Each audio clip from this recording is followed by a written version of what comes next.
Halo, assalamualaikum warahmatullahi wabarakatuh. Salam sejahtera buat kita semua. Kali ini aku bakal ngebahas soal tentang persalinan part 1 buat teman-teman yang mau ujian, baik mau UKOM maupun yang CPNS Bidan. Kenapa sama? Karena soal-soal persalinan INC itu pasti bakal selalu masuk untuk soal-soal ujian yang berhubungan dengan kebidanan, baik mau UKOM maupun CPNS. Mungkin perbedaannya nanti dianalisa aja, tapi untuk materinya itu sama aja sebenarnya gitu. Jadi bisa buat soal UKOM, bisa juga buat soal CPNS. Ini terbaru dari kita tahun 2021. Soalnya kita bikin sendiri. Oke, kita langsung bahas aja. Soal pertama, Nyonya DP3A0 baru saja melahirkan anak ketiganya 25 menit yang lalu. Saat ini oksi kedua sudah disuntikan. 2 menit kemudian plasenta telah lahir dan sudah dilakukan masase 15 detik. Apakah langkah selanjutnya yang dilakukan oleh bidan? Ingat ya, ini berhubungan dengan 60 langkah APN. Nah, kalau 60 langkah APN itu harus berurutan. Ini juga udah ada dalam video kita 60 langkah APN. Terus dari soal-soal penjualan paket soal UKOM dan CPNS bidan kita juga ada ini 60 langkah APN. Jadi setelah plasenta lahir, langkah selanjutnya adalah masase uterus 15 detik. Kemudian apa setelah masase uterus? Apakah A. masase fundus, B. cek kelengkapan plasenta, C. cek laserasi jalan lahir, dan D. cek tanda-tanda vital. Ingat ya, dia udah masase 15 detik, artinya udah masase fundus. Ini udah artinya A, bukan. Apakah kita cek kelengkapan plasenta terlebih dahulu atau laserasi atau tanda-tanda vital? Nah, ini ya, kalau tanda-tanda vital itu biasanya dicek setelah benar-benar kelengkapan plasentanya udah lengkap, udah masuk ke kala 4, sedangkan sekarang baru masase 15 detik, baru selesai kala 3 gitu. Nah, apakah mau kelengkapan plasenta dulu atau laserasi jalan lahir dulu? Nah, kebanyakan teman-teman pasti bakal jawab cek kelengkapan plasenta, kemudian baru cek laserasi jalan lahir. Nah, buat teman-teman yang udah APM, itu ada di JNPKR 2017 kalau nggak salah, itu udah langkah selanjutnya setelah masase 15 detik adalah cek laserasi jalan lahir, kemudian baru cek kelengkapan plasenta. Kenapa? Karena kalau setelah masase uterus 15 detik kita cek ke laserasi jalan lahir, ada perdarahan aktif atau enggak. Kalau seandainya ada perdarahan aktif, kita lakukan penjahitan 1 cm di atas puncak luka untuk menghentikan perdarahan aktif. Kemudian kita baru cek kelengkapan plasentanya. Setelah apakah nanti plasentanya lengkap atau enggak. Kalau plasentanya enggak lengkap, mungkin perlu lakukan eksplorasi, kita lakukan eksplorasi. Jadi penjahitan laserasi kita nggak akan kebuka karena kita baru menjahit 1 cm di atas puncak luka. Kalau seandainya plasentanya udah lengkap, kita udah jahit 1 cm di atas puncak luka, kemudian plasentanya lengkap, kita lanjutkan lagi penjahitan laserasi jalan lahir tadi. Jadi kalau seandainya setelah masase 15 detik, kita cek terlebih dahulu laserasi jalan lahir. Jika ada laserasi dengan perdarahan aktif, maka jahit 1 cm di atas puncak luka, kemudian baru cek kelengkapan plasenta. Kalau mungkin ada yang berpikir kalau kita cek laserasi jalan lahir duluan, terus ada laserasi kita jahit, nanti plasentanya enggak lengkap, kita eksplorasi lagi, nggak ngelukain, nggak ngelepas tuh jahitannya gitu. Jadi nggak langsung dijahit seluruhnya, cuman 1 cm di atas puncak luka. Jadi jawaban yang benar adalah cek laserasi jalan lahir. Oke, kita lanjut soal kedua. Tuan C mengantarkan istrinya yang mengeluhkan sakit pinggang menjalar ke ari-ari, keluar lendir bercampur darah. Hasil pemeriksaan tanda-tanda vital dalam batas normal. VT 8 cm dengan ketuban yang utuh, teraba bagian kepala, dan teraba tali pusat di samping kepala. Apakah diagnosa yang tepat pada Nyonya C? A. Infartu kala 1 fase laten, B. kala 1 dengan plasenta previa, C. kala 1 dengan tali pusat menumbung, atau D. kala 1 dengan tali pusat terkemuka. Kata kuncinya di sini, ibunya udah kala 1, pembukaan 8, artinya udah fase aktif, karena fase laten itu 1 sampai 3, fase 8 cm udah fase aktif dengan ketuban masih utuh.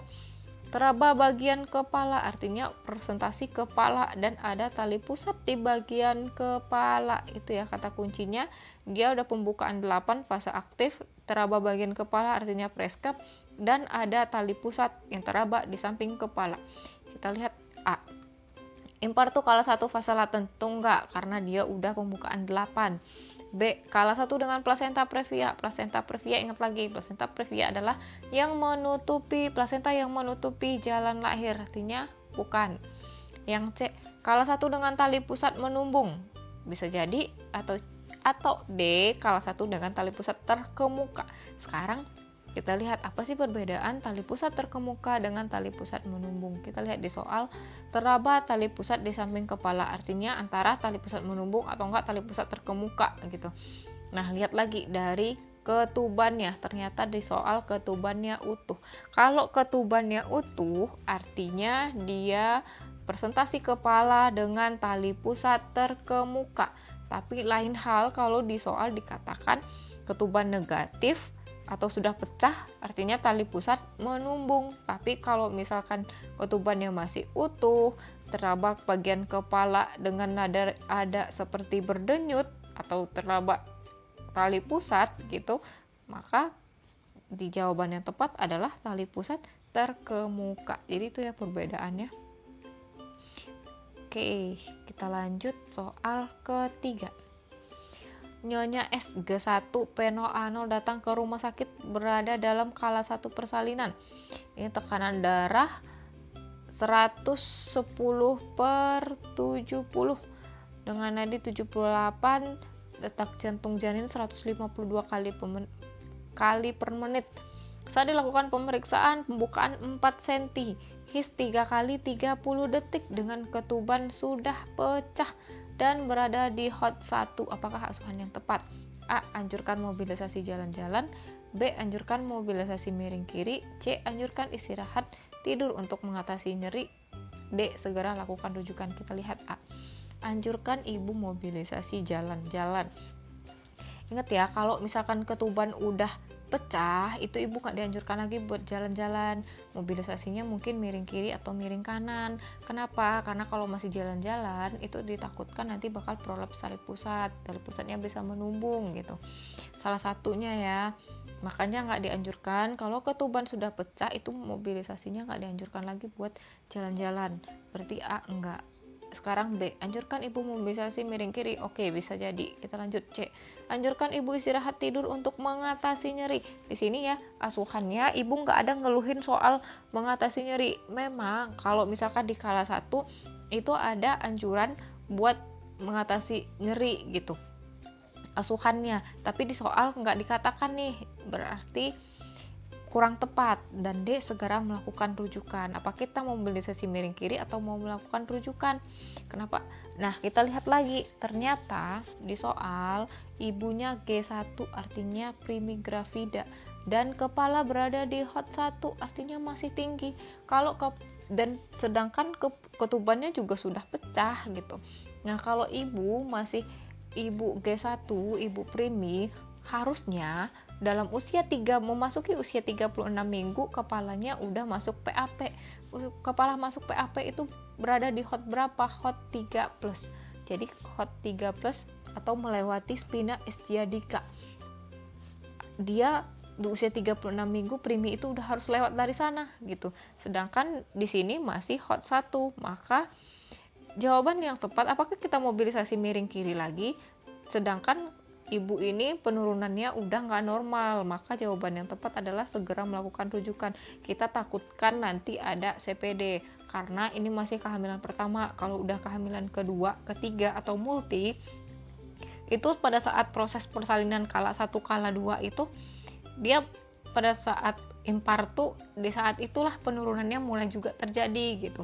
Apalagi multi yang sebelumnya pernah melahirkan normal. Kalau ini kan primi, kita takutnya CPD, dia belum pernah melahirkan normal sebelumnya. Takutnya apakah bayinya yang besar atau memang panggulnya yang sempit gitu, nggak bisa. Itu nanti bakal bisa jadi kendala gitu. Jadi jawaban yang tepat adalah segera melakukan rujukan. Kita lanjut ke soal berikutnya. Nyonya P4 P3A0 datang ke BPM diantar suami saat ini berada dalam kala 2 persalinan. Ibu sudah dipimpin meneran selama 45 menit namun kepala sudah lahir. Namun belum terjadi putaran paksi luar. Apakah langkah selanjutnya yang tepat dilakukan oleh bidan? A. Meletakkan tangan secara biparietal untuk melahirkan bahu anterior. B. Periksa lilitan salib pusat. C. Bantu lahir bahu posterior. Dan D. Segera lakukan sanggah susun untuk melahirkan tubuh bayi. Ini balik lagi harus hafal 60 langkah APN secara berurutan. Ini juga ada dalam video kita, video channel kita, bisa dilihat ya. 60 langkah APN bisa dilihat, itu udah ringkas banget. Atau teman-teman yang udah beli paket soal dari kita, paket soal UKOM dan CPNS bidan dari kita, dari Bidan Permata, itu juga udah ada di paket INC fisiologisnya, itu juga ada di sana. Kita bikinkan secara ringkas banget 60 langkah APN biar gampang. Jadi kata-kata kuncinya udah ada di sana. Sekarang dia belum terjadi putaran paksi luar. Ini kata kuncinya ini ya, belum terjadi putaran paksi luar. Karena langkah setelah kepala bayi lahir, langkah selanjutnya adalah memeriksa lilitan tali pusat, kemudian tunggu putaran paksi luar. Nah, sekarang dia belum terjadi putaran paksi luar. Jadi sebelum putaran paksi luar, langkah apa tuh yang sebelum putaran paksi luar? Memeriksa lilitan tali pusat, artinya kepalanya baru sampai kepala yang lahir. Setelah kepala lahir, kita lakukan periksa tali pusat, kemudian baru terjadi putaran paksi luar. Setelah putaran paksi luar, baru kita lakukan langkah-langkah selanjutnya, seperti meletakkan tangan secara biparietal, bahirkan bahu anterior, posterior, kemudian sanggah dan susur. Jadi ya intinya kalau ini harus hafal 60 langkah APN dan benar-benar harus berurutan, nggak ada yang boleh di skip, nggak ada yang boleh dilewat-lewatin. Terus ini soal berikutnya. Nyonya Ki G4 P3A0 datang ke BPM diantar suami, saat ini berada dalam kala 2 persalinan. Ibu telah dipimpin meneran selama 45 menit, kepala sudah lahir dan sudah dilakukan sanggah susur.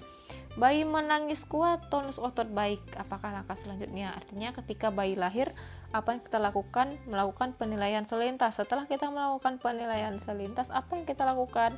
Apakah segera melakukan IMD selama 1 jam? Atau mencek janin kedua, jepit potong tali pusat, atau suntik oksi? Ini balik lagi 60 langkah APN. Harus paham di sini, nggak perlu hafal. Kalau hafal bingung, harus paham, ingat prakteknya gimana. Insya Allah itu bakalan inget ya.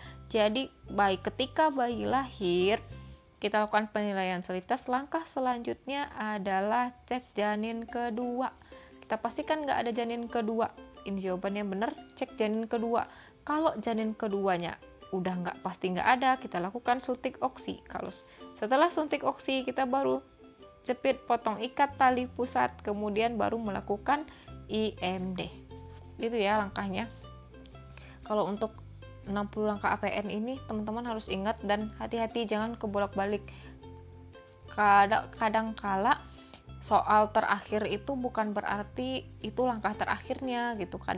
Terkadang di awal dia udah kasih tahu nih, misal kayak ini bayinya udah lahir, terus di akhir-akhir soal dibilang bayi lahir sekian, plasenta udah lahir, terus soal di bawahnya dibikinkan bayi lahir dengan berat segini gini, apa langkah selanjutnya gitu kan.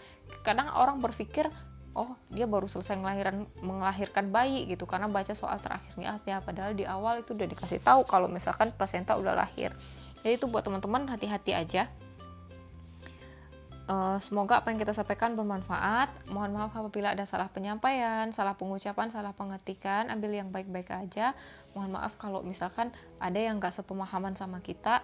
Mungkin bisa jadi juga referensi yang lain sebagai bahan pertimbangan, itu sah-sah aja, dan apa yang dari kita ambil yang baik-baiknya dan bermanfaat buat teman-teman semua. Dan buat teman-teman yang udah beli paket soal dari Bidan Permata, itu semoga bisa bermanfaat juga. Buat yang belum juga bisa pesan dari kita. Buat nomornya kalian bisa lihat di Instagram bidan_permata. Oke, Sekian dari kita, banyak maaf, semoga bermanfaat. Jangan lupa like, comment, share, and subscribe. Wassalamualaikum warahmatullahi wabarakatuh.